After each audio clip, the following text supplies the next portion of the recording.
번째로 이만큼의 내가 부피를 차지하고 있는데 이번에는 내가 나의 내부의 공기가 팽창이 돼서 얘를 이만 올려보겠습니까? 이만큼 밀어냈어요. 뒤로 얘를 밀어냈어. 나의 부피가 팽창되면서 피스톤을 뒤로 밀어내는 일을 내가 하게 됐죠. 내가 일을 하게 되면 나의 에너지는 떨어져 있거든요. 물리 시간에 쉽게 배우는 게 뭐냐면 W는 F 곱하기 S 뭐예요? 일은 가해진 힘을 이동 거리만큼 움직인 게 내가 일을 하게 되는 거죠. 내가 지금 힘을 줘가지고 얘를 다 밀고 있어요. 이렇게 밀었으면 예를 들어서 1N의 힘을 가해서 1m를 밀었으면 나는 1J의 일을 한 겁니다. 그죠? 그럼 내가 1J의 일을 했기 때문에 내가 일을 했으면 얘는 나로부터 1J의 일을 받았을 거 아니야. 그죠? 받아서 뭔가의 에너지를 축적을 했겠지. 그걸 살펴보자는 거죠. 그래서 여기서의 어제도 지난주에 정리했지만 일과 열은 똑같아요. 외계가 개의 일을 하면 내가 일을 받았기 때문에 그 일의 값이 플러스 값이 되는 거고, 내가 외부의 일을 하게 되면 그 일은 음의 값을 갖게 되는 겁니다. 일도 에너지니까 내가 받은 에너지를 받았으니까 나는 내한테는 뭔가 플러스가 될 거고, 내가 일을 했으면 나는 뭔가 마이너스가 되겠죠. 내가 방금 나온 이 뭔가가 좀 이따가 정리하는 내부 에너지라는 걸 정리를 하게 되면 내가 일을 받아서 내부 에너지를 축적을 하게 되는 거고, 내가 쌓여있는 내부 에너지를 일로 밖에 방출을 하게 되는 겁니다. 그래서 열하고 마찬가지로 일도 일정 시간 동안 순수하게 받은 일을 W라고 할 수 있고, 그 다음에 시간당 얼마 일을 했는지 이렇게 내가 시간당 일로 표현할 수도 있습니다.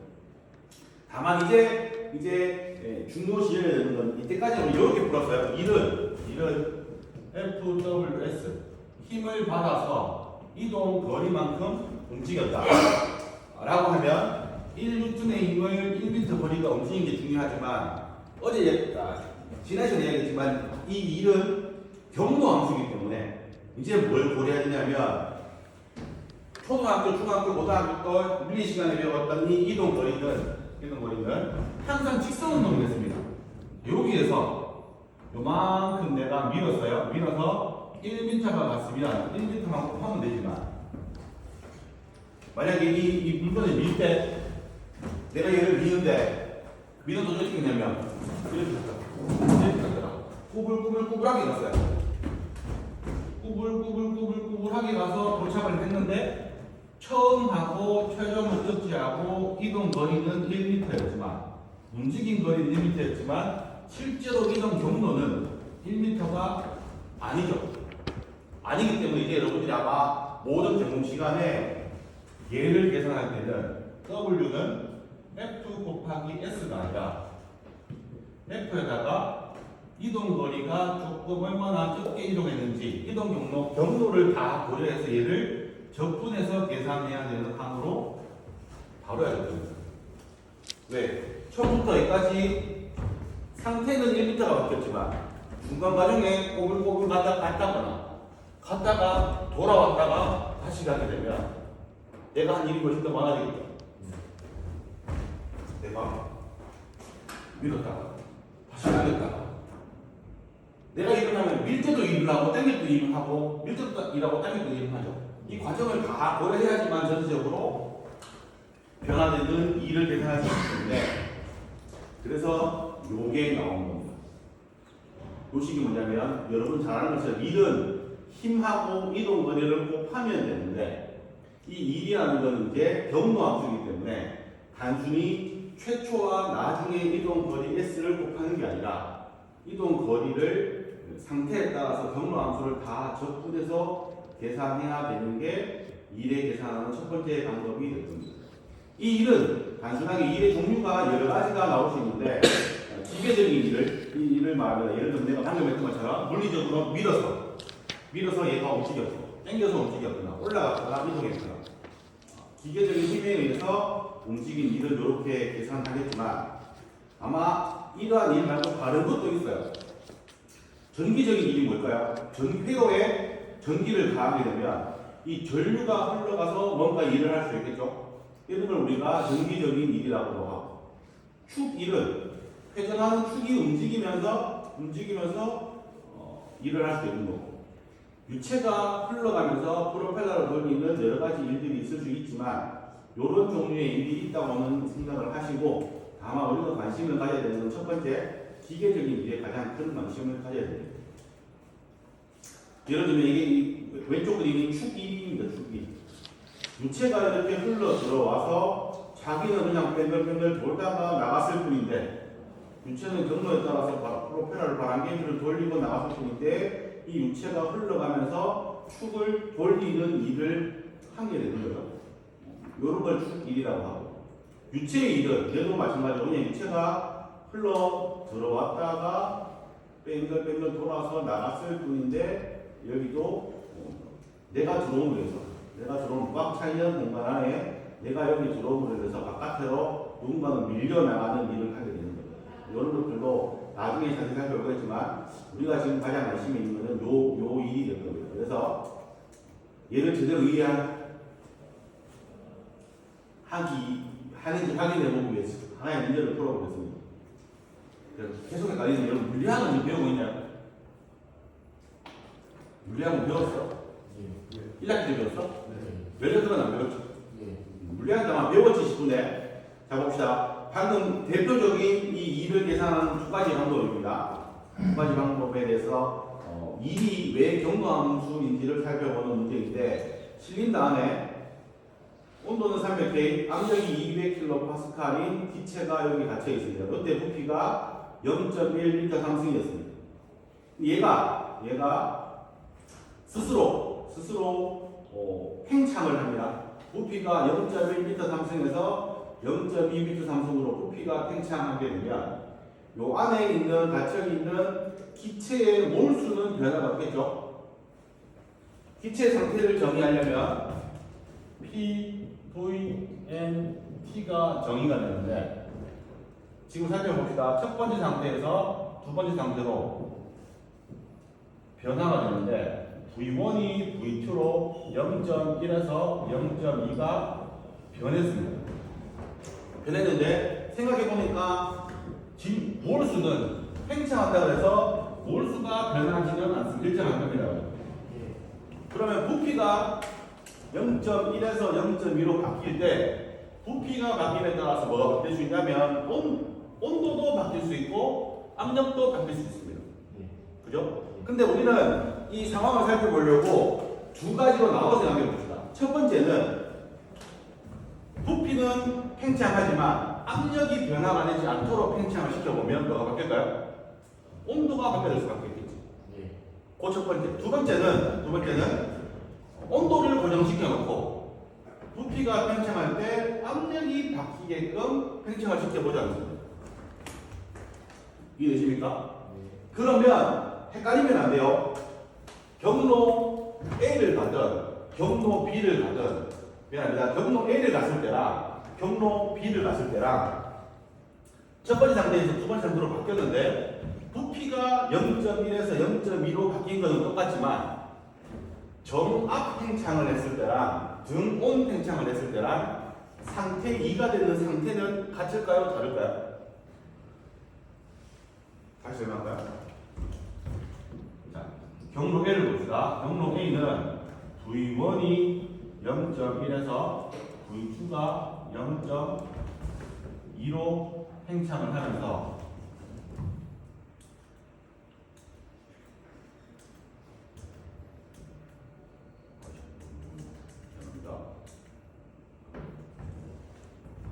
압력이 200kPa이 그대로 압력을 200kPa로 그대로 갖고, 단순히 뭐가 바뀌었냐면 T1이 온도가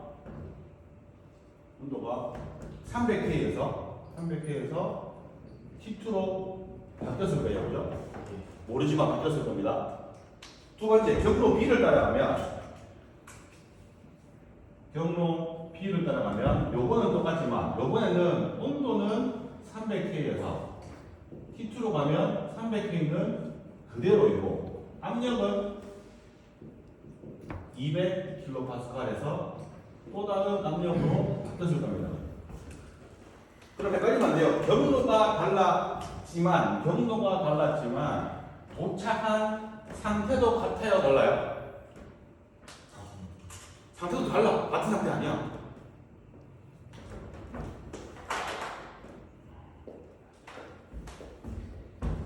이 문제를 잘못 이해하면 이 강조를 자꾸 해야 하냐면 상태 1에서 상태 2로 바뀌었는데 첫 번째는 부피가 2배로 늘어나면서 압력은 고정시키고 온도가 바뀌었을 거예요.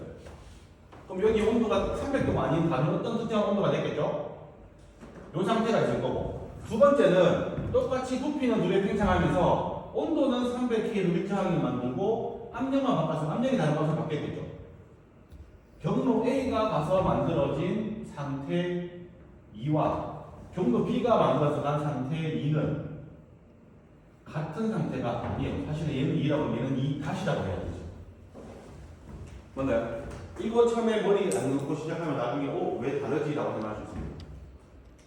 먼저 다른 상태입니다. 각각의 상태에 대해서 뭘 구해보라고 했냐면 경로 A를 갔을 때랑 경로 B를 갔을 때랑 뭐라고 그랬지? 내가 팽창돼서 내가 피스톤을 밀었으니까 걔가 일을 했을 거예요. 걔가 얼마 만에 일을 했는지를 구해보라는 겁니다. 부피가 늘어나서 기계적인 일을 했기 때문에 식은 간단합니다. 아까 이야기했던 것처럼 W는 F 곱하기 S를 해야 되는데 경로 함수이기 때문에 W는 F 곱하기 DS 상태 1에서 상태 2까지 경로를 다 바꾸면 되는 거예요. 여기에 S는 이건 거리를 말하는 겁니다. 요 식을 한 번 더 바꿔볼게요. F가 뭐냐면 요 식을 풀어야 되는데 우리가 알고 있는 건 온도, 압력, 부피밖에 없어서 요 식을 한번 바꿔볼게요. 압력은 뭐냐면 단위 면적당 작용하는 힘이 압력이죠. 맞나요? 그러면 힘은 뭐냐면 압력에다 면적을 곱하면 힘이 되는 거죠. 여기 식에서 상태 1에서 상태 2까지 접근을 하는데 F 대신에 압력과 A를 집어넣고 이렇게 식을 써보면 부피를 팽창해서 우리는 이동 거리를 접근을 하려고 했는데 이 상태에서 면적, 힘을 받아서 내가 피스톤을 밀어내는 면적은 똑같이 일정하기 때문에 결국은 얘 값이 뭐가 되냐면 dv 밀어내는 부피를 알아야 되는 겁니다. 그래서 이를 어떻게 계산하면 되냐면 v1에서 v2까지 p dv를 계산하게 되면 일이 정해지는 겁니다. 아마 물리학 시간에 w는 마이너스 p dv라는 식을 많이 봤을 텐데 그게 결국 요 의미가 되는 거예요. 자, 그런데 중요한 건 아까 전에요. 마이너스가 왜 들어가냐면 요 식을 내가 풀어본다고 칩시다. W는 V1에서 V2까지 PdV 압력을 부피로 접근하면 되는데 지금 V1에서 V2까지 부피가 팽창했죠? 팽창했습니다. 그러면 V2 빼기 V1 델타 V는 V2 빼기 V1인데 V2 빼기 V1은 양수입니까? 음수입니까? 팽창했기 때문에 얘는 양수죠, 그죠? 맞나요? 그럼 이 식을 계산하면 이 값은 양수가 나올까요? 음수가 나올까요? 양수가 나오겠지. 맞나요? 근데 일은 우리가 어떻게 정했습니까? 내가 일을 한 거를 마이너스로 정해야 되겠죠. 이 값은 V1에서 V2로 부피가 팽창한 건 내가 일을 한 거야. 했는데 실제로 수학적으로 계산하면 양수가 나오기 때문에 내가 일을 한 것을 음수로 만들어주기 위해서 얘를 마이너스를 붙여서 일을 정의하기로 한 겁니다. 이해되십니까? 자, 그래서 요 식이 나왔어요. 그럼 우리는 요 식을 가지고 경로 A일 때, 경로 B일 때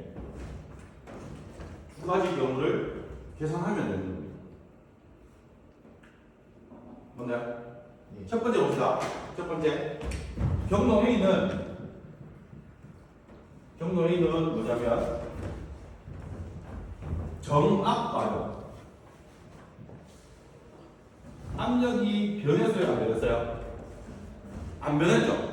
그러면 이 W는 인테그랄 마이너스 인테그랄 V1에서 V2까지 PdV인데 압력을 부피에 따라서 적분을 해야 되는데 부피가 바뀔 때 경로 A에서는 압력이 바뀌었어요, 안 바뀌었어요? 안 바뀌었기 때문에 압력이라는 함은 부피에 무관한 값으로 적분 바깥으로 빠져나올 수 있습니다. 그죠? 그럼 이 식은 마이너스 P 곱하기 V1에서 V2까지 dV가 되면 얘는 마이너스 P 곱하기 V2 빼기 V1만 하면 값이 보여진다는 거예요. 이해되십니까? 자, 한번 풀어볼까요? 압력이 얼마죠? 마이너스 200kPa로 했죠? V2는 0.2, V1은 0.1 메타 함수입니다. 0.1하고 2대가 곱하면 마이너스 20kPa의 미터 함수이 되겠죠. 단위 바꿔봅시다. 파스칼이 단위가 뭐지? 1파스칼은 1뉴턴의 힘이 1메타 제곱에 가해졌을 때 나오는 압력이 1파스칼 아니에요? 맞죠? 그러면 1kPa는 10의 상승 파스칼이고 1파스칼은 1뉴턴이 뉴턴 퍼 미터 제곱이니까 킬로파스칼, 파스칼 메타 제곱, 메타 상승 없어지면 답은 마이너스 20 곱하기 10의 상승 뉴턴 메타가 되니까 마이너스 20 곱하기 10의 상승 줄이 됩니다. 마이너스 20kJ 줄이 됩니다. 맞나요? 두 번째. 너무 잘하셨네. 두 번째. 똑같은 예인데 이번에 두 번째 경로는 뭐냐면 W가 마이너스 V1에서 V2까지 PdV를 해야 되는데 이번에는 두 번째는 압력이 바뀌면서 부피가 편차했어요. 그럼 얘처럼 이 압력이라는 것이 부피가 변하면서 압력이 점점 바뀌고 있죠. 바뀌어서 최종적으로 어때가 된지 모르겠지만 압력이 바뀌어간다는 의미거든요. 맞나요? 그러면 이 식은 P가 적분 밖으로 나올 수 있다 없다? 없으니까 그대로 식을 풀어야 되는 거예요. 근데 적분을 하려면 부피가 알지만 압력을 모르니까 머리를 곰곰이 생각해 봅시다. 우리가 문제에서 아마 이 식이 이 기체가 이상기체라고 나와 있죠. 이상기체면 우리가 뭘 적용할 수 있냐면 모든 이상기체는 PV 이퀄 nRT를 성립할 수 있고 압력은 V분의 nRT로 바꿔낼 수 있습니다. 네. 그럼 여기에 우리가 P 값을 모르기 때문에 P 대신에 마이너스 인테그랄 V1분의 V2 대신에 P 대신에 V분의 nRT를 집어넣고 적분을 하자는 겁니다. 이렇게 해놓고 나니까 자 부피는 바뀌기 때문에 부피를 적분을 해야 되는 거고 이 과정 중에 몰수는 바뀌었습니까? 안 바뀌었죠? 몰수는 상수 이상기체 상수 R도 상수 그 다음에 경로 B일 때는 팽창하는 과정 동안 온도가 바뀌어 안 바뀌어요? 안 바뀌었죠? 얘는 어떻게 되냐면 이 식은 마이너스 nRT가 밖으로 나오고 V1분의 V2까지 V분의 dV로 식이 간단히 적어질 수 있는 거예요. 그러면 적분해 봅시다.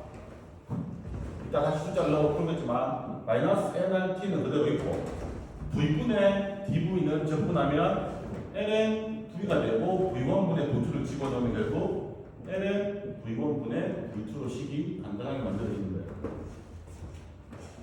이거 풀어볼까요? V1이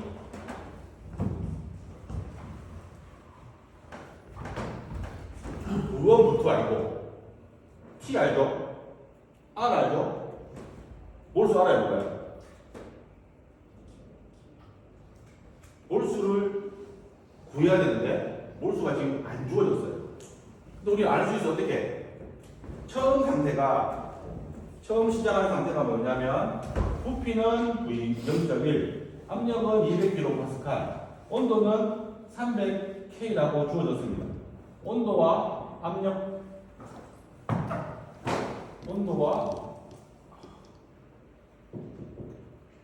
압력과 부피를 주어졌기 때문에 얘만 알면 우리가 이상 기체 상태와 형식에 따라서 몰수를 계산할 수 있어요.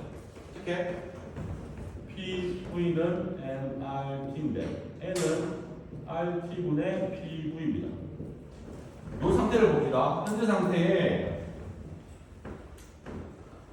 압력은 얼마냐면 200kPa, 부피는 0.1m 상승. 이 상수는 0.08206 atm 리터 K. 온도는 300K를 집어넣으면 K 없어지고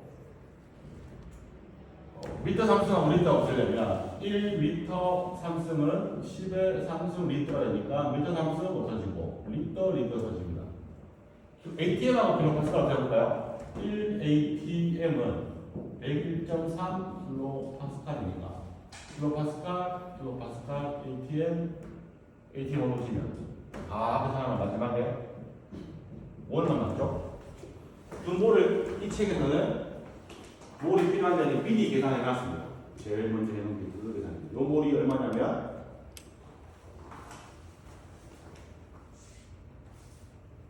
킬로몰이니까 아마 8.02몰이 나옵니다. 8.02 몰로 몰수가 나옵니다. 이 몰수를 이제 집어넣어 봅시다. 다시 집어넣으면 마이너스 몰수는 8.02몰이고 이 상수 R은 뭐할까요? 0.0826 그대로 할까요? 0.0826 ATM 리터 몰 K가 되고 온도 300 K가 맞습니까? 300K가 되고 L은 0.1m 상승분의 0.2m 상승. 이게 당연히 없어지고 K 없어지고 몰 없어지고.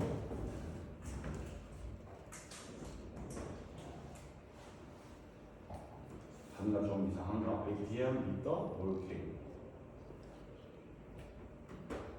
이렇게 하면 값이 나올까요? 또 해봅시다.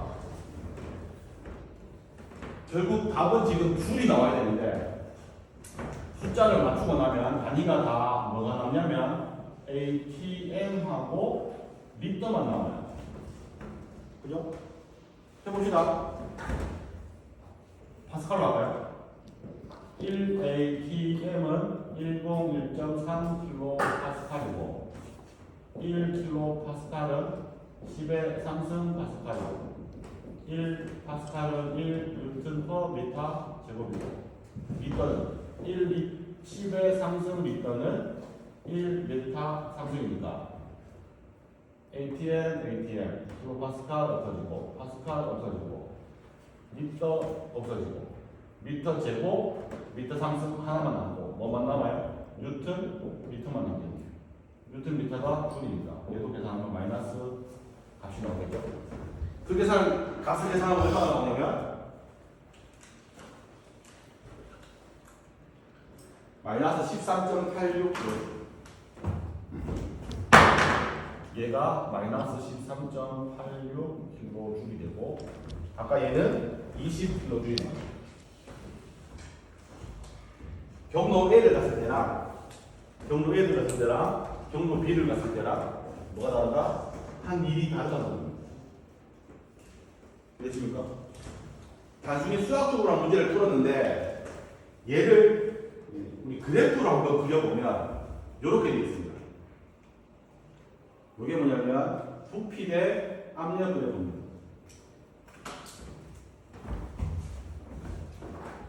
이걸 한다고 생각하고 사실은 이 수식을 푸는 것도 중요하지만 이 문제의 진짜 의미를 찾는 게 제일 중요한데 여기가 부피고 압력입니다. 온도가 일정할 경우에 부피와 압력과 부피는 반비례 관계죠. 맞나요? 끝에 상관 관계를 그리면 식이 이렇게 될 겁니다.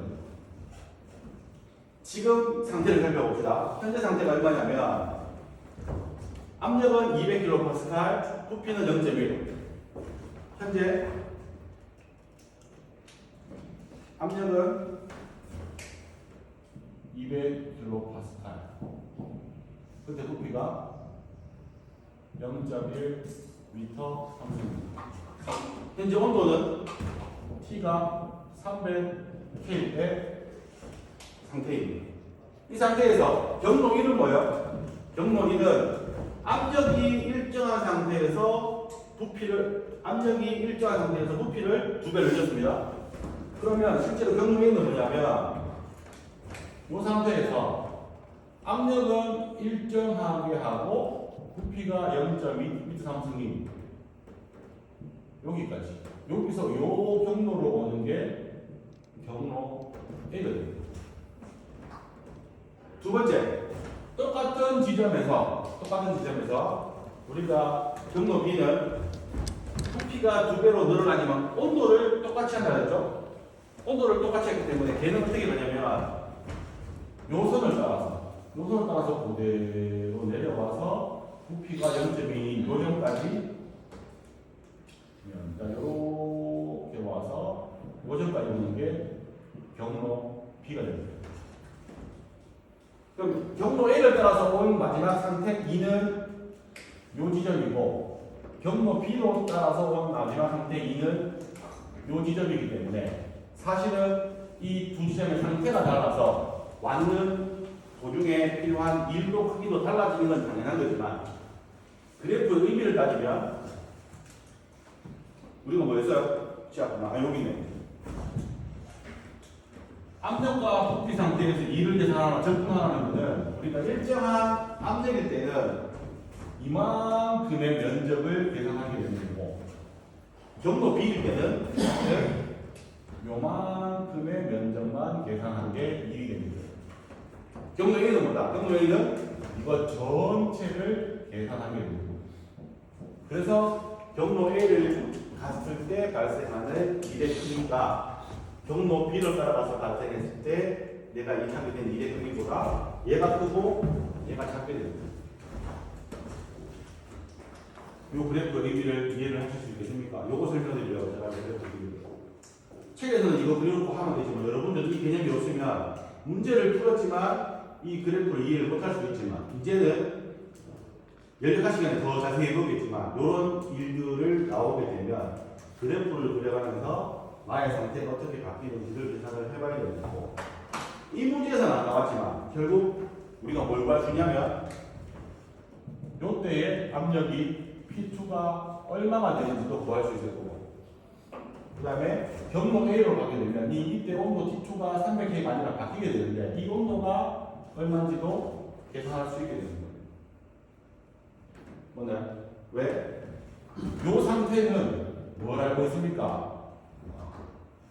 P와 압력은 200kPa, 부피도 알죠?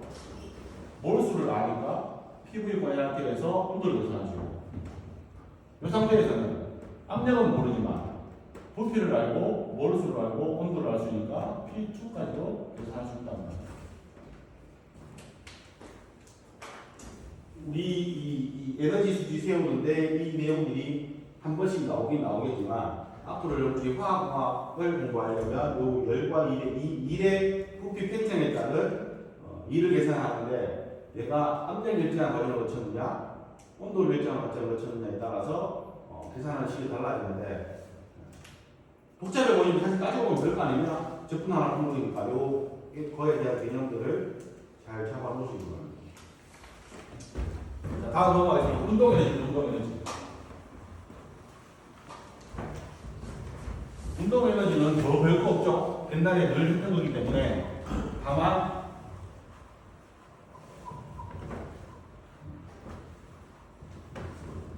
우리가 알고 있는 운동에너지는 어떤 질량 M을 가진 질량이 V라는 속도로 이동할 때 그때의 운동에너지는 2분의 1 mv 제곱으로 계산된다고 하는데 때에 따라서는 우리 앞에서 이야기했죠. 이 운동에너지는 그냥 줄이지만 이 K 단위 질량당 운동에너지이기 때문에 단위 질량당 운동에너지는 2분의 1 V 제곱으로만 계산할 수 있습니다. 얘 단위는 줄 퍼 킬로그램이 나올 수도 있다는 겁니다. 그래서 이때까지는 당연히 이 운동 에너지를 구하라 그러면 질량도 알려주고 속도도 알아야 되지만 단위 질량당 운동 에너지를 계산할 때는 질량이 주어진다 속도만 알아도 단위 질량당 에너지를 구할 수 있다는 겁니다. 운동 에너지 의미는 속도가 있는 물질이 갖게 되는 에너지를 이야기하는 거죠. 바람이나 자동차 움직일 때 폭포수 떨어지는 것도 물론 얘는 운동 에너지와 일치하는 같이 움직이는 거 그러는 유체.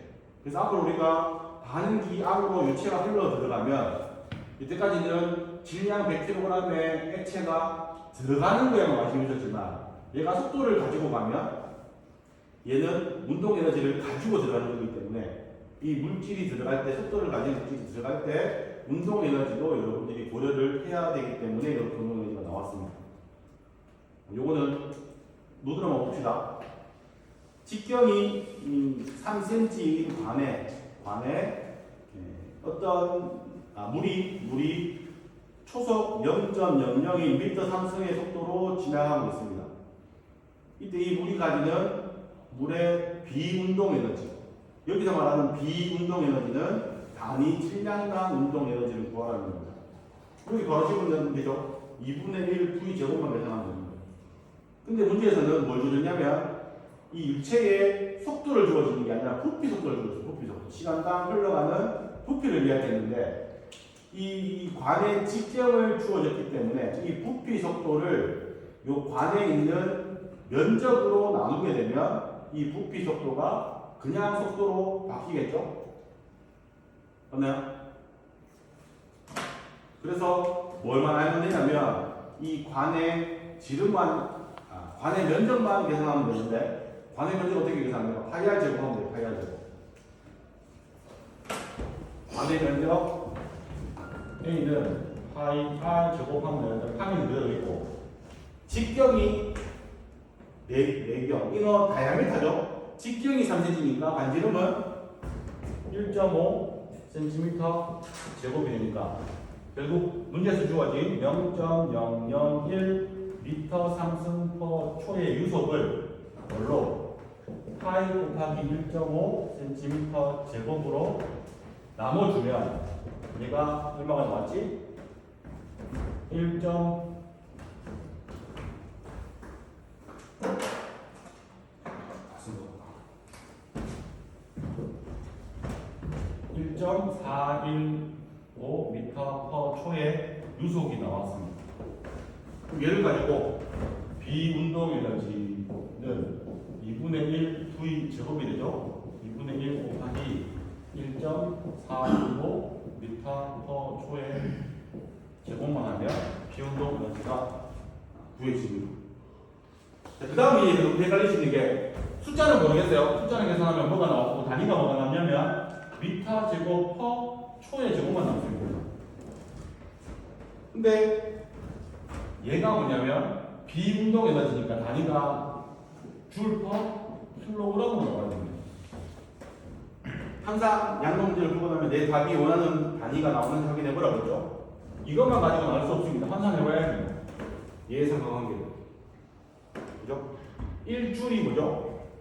1줄은 1루트는 몇 합니까? 1루트는 킬로그램 미터 세컨드 제곱이 뉴턴이니까 미터입니다. 1줄은 킬로그램 미터 제곱 세컨드 제곱이 1줄입니다. 예를 써봅니다. 그러면 단위 환산자 1줄은 1kg 메타 제곱 세컨드 제곱이 환산자를 곱해주고 나면 메타 제곱 세컨드 제곱 해주고 단위는 줄 퍼 킬로그램으로 환산되죠. 그래서 단순히 속도만 주어줘도 이제 비운동 에너지를 구할 수 있다는 겁니다. 위치 에너지 똑같은 위치 에너지도 질량을 가진 물질이 중력 때문에 특정한 높이 위에 올라가 있으면 중력 가속도로 인해서 중력장에 생기는 위치 에너지를 mgh라고 하는데, 이 mgh 대신에 요거는 너무 쉬운 거지만 여기에다가 질량을 나누면 단위 질량당 위치 에너지는 GH만 알면 구할 수 있다는 겁니다. 이거 문제 한번 풀어볼까요?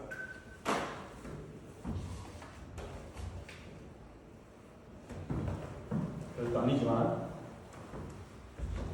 자, 이 문제에는 함정이 하나 있습니다. 함정.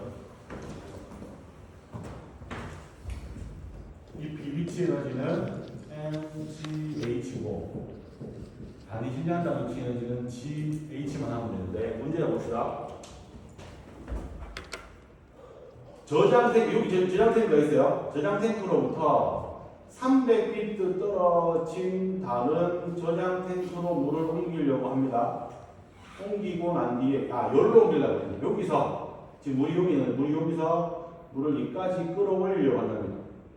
이까지 오는데, 길이가 300피트, 높이 차이가 400피트가 된답니다. 그러면 물론 요 위치가 얼마인지는 모르기 때문에 우리가 요 위치의 위치 에너지 값을 구하는 게 아니라 요거보다 얘가 40피트가 올라가기 때문에 높이가 40피트 올라가는 상태에서의 비위치 에너지 증가를 구하래요. 헷갈리면 안 됩니다. 요 상태에서 비위치 에너지를 구하라 그러면 얘가 땅에서부터 얼마나 올라와 있어야 되는지를 알아야 되는데, 여기서 주어진 거는 길이는 300피트 떨어져 있지만 높이는 여기에서부터 40피트만 올라가 있다는 거지, 얘가 1층에 있는지 2층에 3층에 있는지는 말이 없습니다. 그래서 여기서 문제에서는 뭘 하냐면 얘보다 얘가 40피트가 올라갔기 때문에 증가된 위치 에너지 이 값만을 구하라고 했기 때문에 우리는 뭐 하면 되냐면 여기 델타 EP 증가량은 결국 델타 H만큼만 곱해주면 된다는 거죠. 질량은 뭐라고 하죠? 똑같이 하고 중력 가속도는 9.8m/s 제곱이고 높이는 40피트밖에 차이가 안 나는 겁니다. 그죠? 이 문제의 함정은 뭐냐면 300피트입니다. 300피트가 중요합니까 아니냐입니까?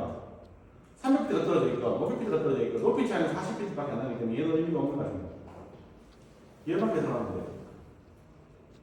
얘를 근데 문제는 여러분들이 가져가려고 에너지 값을 BTU per 파운드로 계산을 하라고 합니다.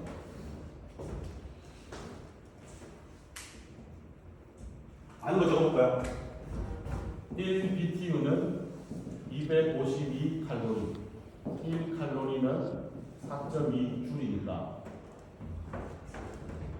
쉬운 대로, 책에 있는 건 모르겠고, 요 쉬운 대로 갈 것 같으면, 파운드를 바꿔야겠네요.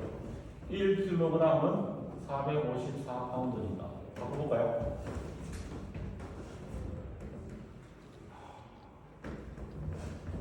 일 피트는 12인치, 1인치는 2.54cm.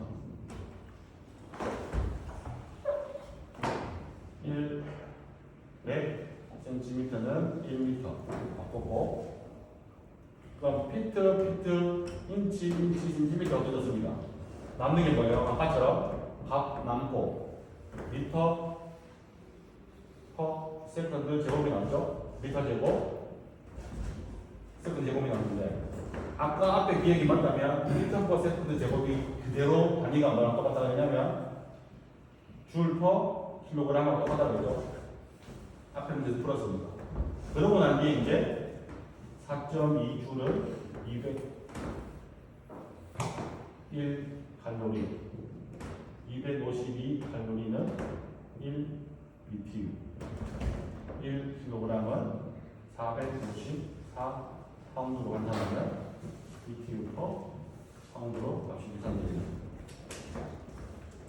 나는 뭘 풀었냐면 아무래도 우리는 킬로그램 줄 칼로리가 익숙하니까 그렇게 풀었고 얘는 중력 가속도를 9.8로 안 넣고 9.8 대신에 미국에서는 32.2피트 퍼 세컨드 제곱으로 넣고 나니까 확실히 복잡해졌네요. 훨씬 더 어려웠거든요.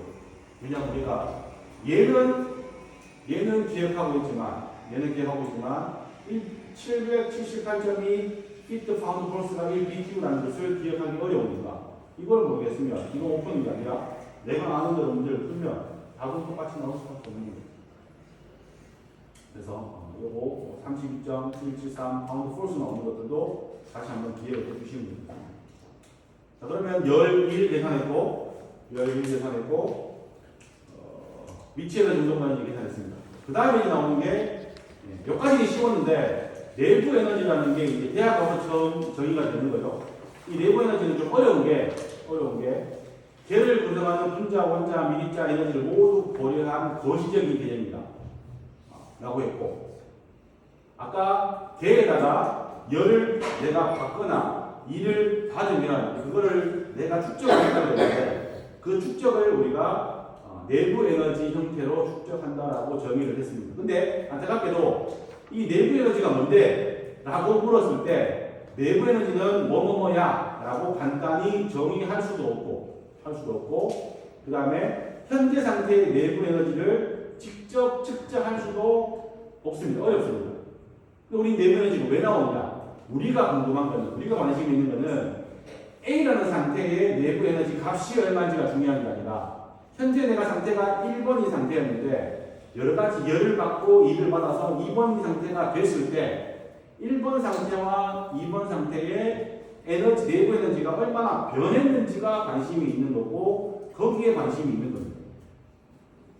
무슨 말이냐면 현재 내가 상태가 6번입니다.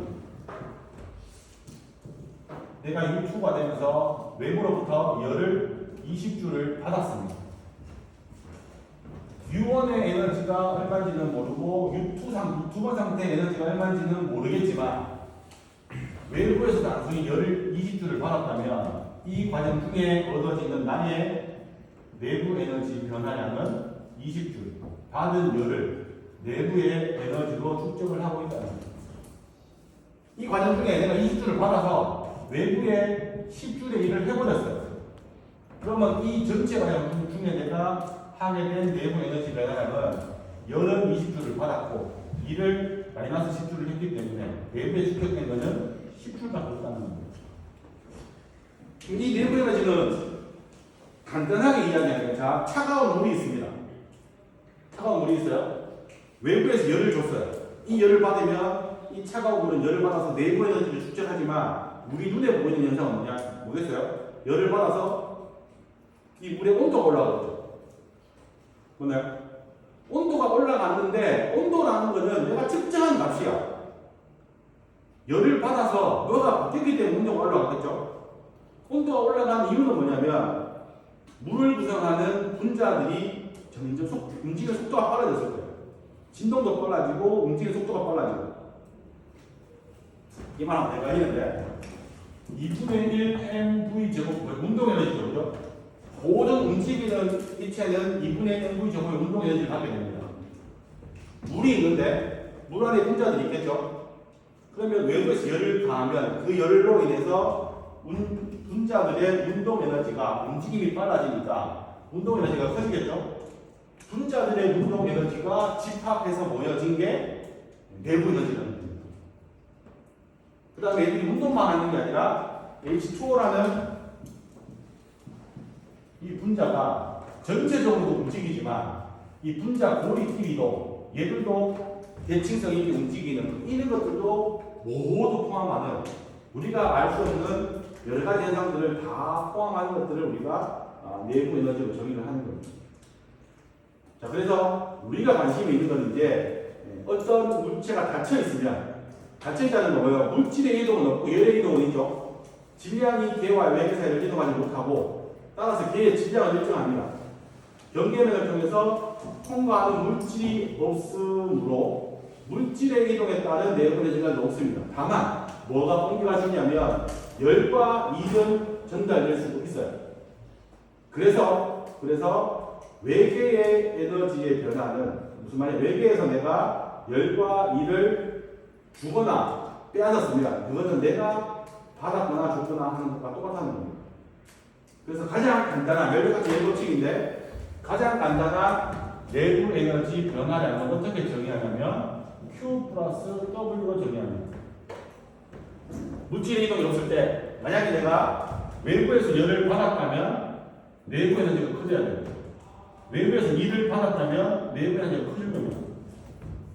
내가 외부로 열을 줬다면 내부 에너지는 떨어질 거고, 내가 외부에 일을 했다면 내부 에너지가 떨어질 겁니다. 그래서 아마 열역학 시간에, 물리학 시간에 델타 U는 Q 플러스 W로 정의하는 게 나오는 게 열역학 법칙의 에너지 보존의 법칙의 시작이죠. 열을 받았으면 받은 만큼 없어지는 게 아니라 받은 만큼 내가 그대로 보존하고 저장하고 있어야 된다는 거예요. 물론 내부 에너지의 더 자세한 정의는 앞으로 열역학 시간에 배우면 되죠. 우리는 이 활용하는 방법만 살펴보겠습니다. 또 좀 어려운 게 나오는데, 내부 에너지는 결국 뭐의 함수냐면, 우리가 대부분 반응은 압력이 일정한 일기압에서 하기 때문에 이 내부 에너지는 온도에 따라 바뀔 수 있고 압력에 따라, 부피에 따라 바뀔 수 있습니다. 내부 에너지는 온도에 따라 바뀌고 부피에 따라 바뀌기 때문에 온도가 조금 변했을 때도 내부 에너지 바뀌고 부피가 조금 변했을 때도 내부 에너지가 바뀝니다. 그러면 이 내부 에너지의 미분을, 전미분을 취하면 이렇게 쓸 수 있습니다. 내부 에너지의 미소 변화량은 첫 번째 부피를 일정하게 두고 온도가 조금 바뀌었을 때 내부 에너지가 변화되는 내부 에너지 편미분에다가 dT를 미분해 줍니다. 그 다음에 두 번째는, 이번에는 부피를 똑같이 놔뒀으니까 다음에는 온도를 일정하게 놔뒀을 때 부피가 약간 변했을 때 내부 에너지 변화량에다가 부피 변화량 곱하면 요거 전체가 내부 에너지 변화량으로 전미분을 이렇게 정리하는데, 수학적인 용어이긴 하지만 요 비슷한 아이디어들이 모든 열역학적인 변수에 다 적용할 수 있습니다. 이렇게 해놓고 한번 봅시다. 단서 조건이 하나 또 있습니다. 이렇게 했는데 만약에 부피도 일정한 변화를 거친다고 칩시다. 부피도 일정하게 변한다고 쳤을 때 우리가 요거를 왼쪽에 있는 거, 부피가 일정할 때 온도가 조금 변했을 때 변하는 내부 에너지 변화량, 얘를 정적 연용량으로 정의를 하자는 거. 정의죠. 정적 연용량으로 정의를 하면 여기 다시 적용해 볼게요. 얘를 적용했다는 이야기는 부피가 일정할 때의 연용량을 정적 연용량으로 정했으니까 얘가 적용되는 식은 부피가 일정해야 됩니다. 그럼 요 식에서 부피가 일정하다는 이야기는 얘가 제로가 되겠죠? 얘항은 없어집니다. 따라서 일정 부피 공정에 대해서 전체 내부 에너지 변화량은 얘는 없어지니까 얘 대신에 CV가 들어가고 실제로 온도가 T1에서 T2까지만 바뀌면 접근하면 되니까 요런 식이 나옵니다.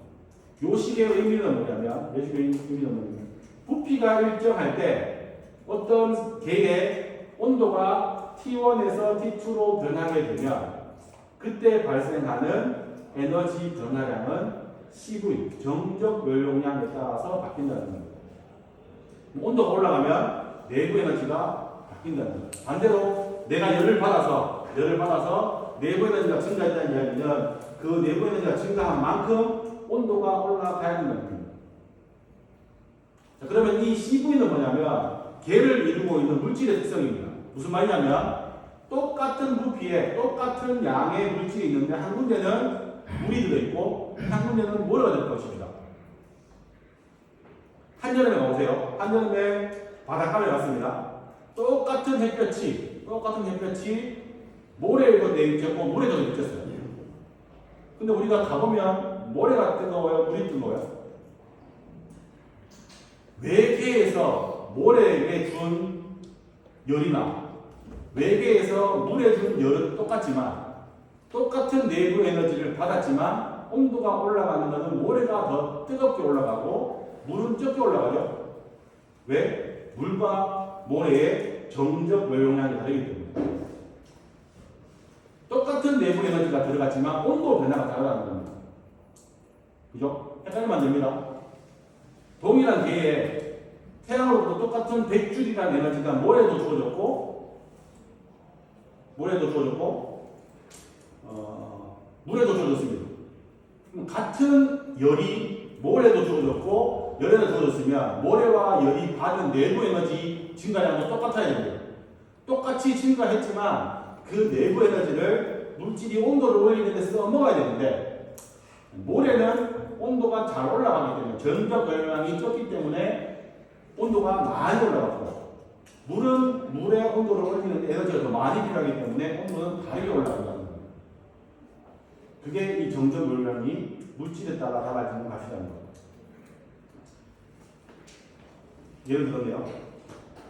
공기가 10km몰이 있는데 이 10km몰의 공기를 60도에서 30도 온도를 내렸습니다. 자, 온도를 내렸다는 이야기는 내가 열을 뺏겼다는 거겠죠? 뺏겼으면 내부 에너지 변화량은 마이너스가 되어야 되겠죠? 그 상태를 그대로 여기 적용해 봅시다. 내부 에너지 변화량은 60도부터 30도까지 집어넣고 CVDT를 하면 되는데 공기의 CV, 정적 요용량은 테이블에서 찾아내야 됩니다. 테이블에서 찾으면 요게 그대로 들어가면 돼요. 근데 문제는 이 정적 요용량이 상수라는 이야기는 얘는 정적 요용량은 온도에 따라 변하지 않는다는 것입니다. 그러면 요 정적 요용량은 당연히 적분 바깥으로 나와도 되겠죠? 나오고 단순히 DT니까 T2 빼기 T1만 하면 됩니다. T2 빼기 T1이 음수이기 때문에 계산하면 우리가 내부 에너지 변화량이 마이너스라는 사실을 알 수 있습니다. 냉각 됐다고 하셨지만 결국 온도가 냉각 되려면 가만히 있어서 냉각 되는 게 아니라 내가 30도에 60도 30도로 떨어질 때 내가 갖고 있는 내부 에너지를 이만큼을 외부로 열로 방출을 해야지만 온도가 떨어진다는 겁니다. 그죠? 그 다음에 또 하나 요식에서는 간단하게 나와 있지만 아마 요식은 단위 몰당 내부 에너지가 되기 때문에 몰이 1몰이 아닐 경우에는 몰수도 항상 앞에 곱해줘야 요식이 전체적으로 에너지가 나올 겁니다. 왜냐하면 CV, 정적 요용량의 단위에 몰수, 단위 몰당이 들어가 있기 때문에 앞에 몰수가 곱해져야 되는 겁니다. 하나 더 할까요? 엔탈피를 어떻게 정의하느냐까지 설명하면 우리의 내용이 다를 건 아니지만 이 내부 에너지랑 비슷한 개념으로 엔탈피를 하나 정했는데 내부 에너지는 이렇게 정의했지만 엔탈피는 우리가 이렇게 정의했습니다. 이렇게 정의하게 되면 내부 에너지는 아까 온도와 부피의 함수라고 했지만 엔탈피는 압력과 온도의 함수라고 정의를 하면 요 엔탈피도 앞에 내부 에너지를 전미분에 적용한 것처럼 얘도 똑같이 적용하면 압력을 일정하게 두고 온도에 대해서 편미분, 온도에 대해서 미분하고 곱하고 압력이 온도가 일정할 때 압력에 대해서 편미분 이런 식이 만들어지는데 내부 에너지랑은 다르게 엔탈피 변화량은 주로 일정한 압력 공정에서 다루게 됩니다. 주로 화학 반응할 때 엔탈피가 나오기 때문에 화학 반응이 압력이 일정하기 때문에 오른쪽 아니고 왼쪽 항상 압력이 일정할 때 온도가 약간 변했을 때 변하는 엔탈피 변화량을 우리가 정압 열용량으로 정의를 합니다. 얘를 CP라고 합니다. CP, Heat Capacity라고 하면 마찬가지로 얘에 다시 적용해 봅시다. 요 식에서 정압, 압력이 일정하면 얘가 제로가 되니까 압력이 일정한 공정에서의 엔탈피 변화는 요 식이 dP는 CPdT가 되고 접근하면 엔탈피 변화량은 T1에서 T2까지 열 용량을 접근하면 엔탈피 변화량이 되는 겁니다. 우리가 서로 다른 두 개의 에너지가 나와서 조금 헷갈립니다. 내부 에너지도 나오고 엔탈피 변화량도 나오고, 내가 열과 일을 받으면 걔가 고스란히 바뀌는 것은 내부 에너지 변화량이지만 이 내부 에너지 말고 엔탈피 변화량은 이렇게 계산할 수 있게 되는 겁니다. 그래서 시간이 다 돼서 더 못하겠지만 우리가 에너지 수식 들어가기 전에 앞으로 할 거는 뭐냐면 이 엔탈피 변화량을 구하는 방법을 살펴볼 텐데, 이 엔탈피 변화량은 정적 열용량, 정압 열용량만 알면 됩니다. 아까 앞에서 이거 풀어볼까요? 9.5분하고 똑같아요. 60도에서 30도로 온도가 내려가는데, 아까는 부피가 똑같은 농정이었죠. 부피를 똑같이 하고 온도를 60에서 30도로 내렸을 때의 내부 에너지를 보라 그러는데, 이번에는 똑같이 10kg의 부피를 60도에서 30도 온도를 내리는데, 이번에는 압력을 일정하게 하고 앞에와 같은 똑같은 공정을 거치는데, 대신에 압력을 똑같이 했기 때문에 문제에서 내부 에너지 변화를 구하라는 게 아니라 엔탈피 변화량을 구하라고 이야기를 했습니다. 그럼 엔탈피 변화량은 앞에 얘기한 것처럼 T1에서 T2까지 CP를 T로 계산하면 됩니다. 뭘 해야 되냐면 공기의 CP, 정압 열용량만 찾으면 되는데, 그 정적 열용량과 정압 열용량이 다르기 때문에 찾아내면 되는데, 찾아내서 쓰면 되는데, 얘는 여기 나와 있죠. 우리가 적용하는 온도 범위 내에서 정압 열용량을 일정한 상수라고 가정하면, 정압 열용량을 집어넣더라도 상수니까 빠져나오고 델타 T만 계산하면 이렇게 에너지 변화량을 산수게 됩니다. 그러면 내부 에너지 변화량을 구하라, 엔탈피를 구하라, 둘 중에 하나 구해놓고 여러 가지 계산하는 것들을 16가지는 계속 할 거예요. 하는데 우리는 이것만 계산하면 되는데, 문제는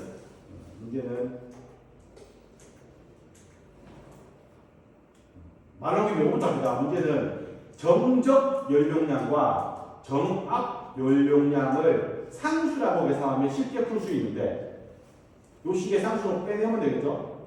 근데 실제로 정적 열용량과 정압 열용량은 온도에 따라서 바뀌는 값입니다.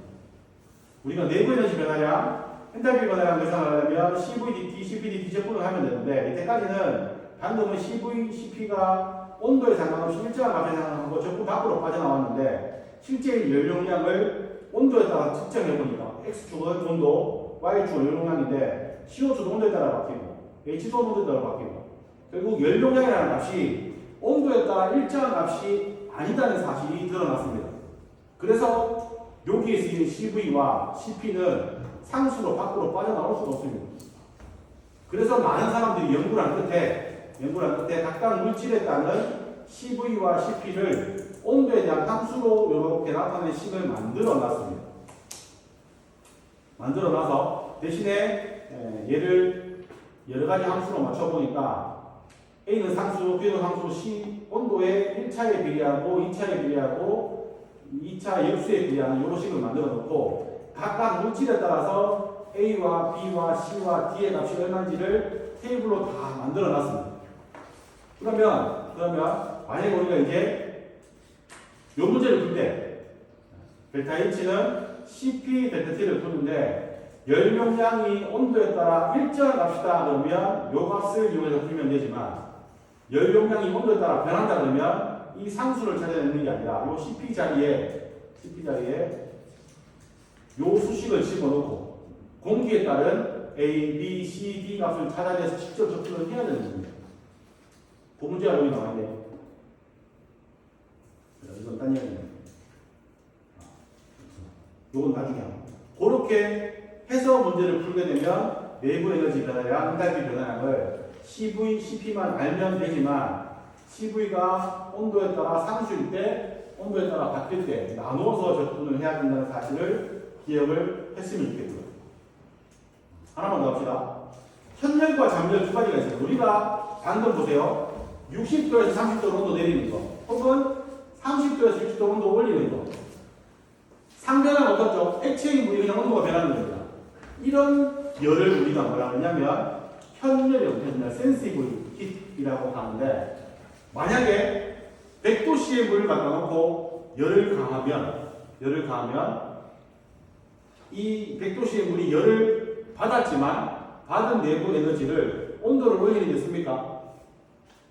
100도씨의 물에다가 열을 가하면 온도가 물의 온도가 110도, 120도 됩니까? 안 되죠. 무슨 일이 벌어지냐면 액체의 물이 기체로 바뀔 때 열이 필요합니다. 그럼 그때 가해지는 열은 액체상이 기체 상태로 바뀔 때 받은 열을 사용하게 됩니다. 그런 것처럼 상이 바뀔 때 필요한 열을 우리가 잠열이라고 합니다. 잠열. 근데 우리가 지금 이렇게 풀었던 거, 이때까지 풀었던 요 델타 V가 CPDT, CVDT라고 푼 거는 상변화가 없이 온도만 변화하는 과정을 계산했던 건데, 앞으로 열을 받았는데 우리가 이 상이 바뀐다고 하면 상 변화에 필요한 열 엔탈피 변화도 고려를 해야 된다는 겁니다. 예를 들어 봅시다. 요 그래프 하나만 이해하시면 됩니다. 지금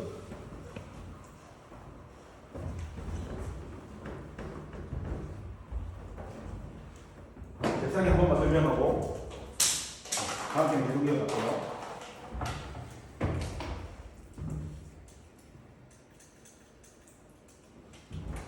마이너스 20도씨의 얼음을 물로 120도의 수증기로 바꾸려고 합니다. 이때 필요한 전체 엔탈피 변화를 구해보세요. 라고 하면, 다만 이때 과정 중에 우리 뭘로 할까요? 일정 압력 과정이라고 하는 대기 중에서 변화하는 겁니다. 그러면 델타 H는 우리가 알았던 것처럼 T1에서 T2까지 CPDT를 하면 되는데, 봅시다. 델타 H는 온도가 언제 마이너스 20도에서 120도까지 CPDT만 하면 금방 계산이 될까? 안 된다는 겁니다. 왜? 마이너스 20도에서 0도까지 온도 올리는데 엔탈피 변화가 필요합니다. 얼음을 영하 20도에서 0도씨까지 올리는데 필요한 열이 있겠죠. 0도씨 얼음이 됐습니다. 0도씨 얼음을 0도씨의 물로 완전히 녹이는데 필요한 열도 계산이 돼야 되겠죠. 그 다음에 0도씨 물이 됐어요. 이 0도씨의 물을 어디로? 100도씨의 물로 온도를 올리는데 필요한 열이 또 필요합니다. 그 다음에 100도씨의 물을 100도씨의 기체로 올리는데 필요한 열이 또 필요합니다. 마지막으로 뭐예요? 100도씨의 기체를 120도 기체로 올리는 열도 필요하다는 겁니다. 몇 개 필요하죠? 하나, 둘, 셋, 넷, 5개의 과정을 거쳐야 되기 때문에 전체적으로 한번 써볼게요. 델타 H는 뭐 해야 되냐면 인테그랄 영하 20도에서 0도씨까지 물을 온도를 올리는 데 필요한 열을 계산해야 됩니다. 여기서 CP는 뭐냐면 얼음의 열 용량을 계산해야 됩니다. 두 번째, 델타 H 잠열. 무슨 잠열? 액체를 미안합니다. 얼음을 액체로 만드는 데 필요한 잠열을 델타 H 계산해야 됩니다. 얘를 요즘 말로 퓨전 열이라고 퓨전 계산해야 됩니다. 세 번째, 이제서야 0도씨에서 100도씨까지 CP 델타 T 액체인 물을 올리는데 필요한 열용량 계산해야 되지만 얘는 액체 물의 열용량을 계산해야 됩니다. 델타 H 이번에는 증발열 액체를 기체로 만드는 데 필요한 델타 H도 고려돼야 됩니다. 그 다음 마지막으로 100도씨에서 120도까지 CP 델타 T를 하면 되는 기체의 열용량을 집어넣어서 하나, 둘, 셋, 넷, 5가지를 다 고려해야 됩니다. 중간에 상변화가 있을 때 이해되십니까? 요 개념을 설명을 드리려고 했고, 단순히 우리가 지금 배웠던 요식을 이용하는 것은 상변함 없이 잡열을 전혀 고려하지 않고 현열만 계산했던 건데, 우리가 물질의 변화를 살펴봤을 때 상변화가 있으면, 상변화가 있을 때는 이 상변화 엔탈피까지도 고려를 해야지만 전체의 엔탈피 변화량을 계산할 수 있다는 얘기입니다. 됐죠? 말을 못하겠는데 조금 더 하고 마셔야 되는데 아직 다 못했는데 조금 다음 시간에 오늘 했던 거 뒷부분 조금 더 하고 그다음에 이제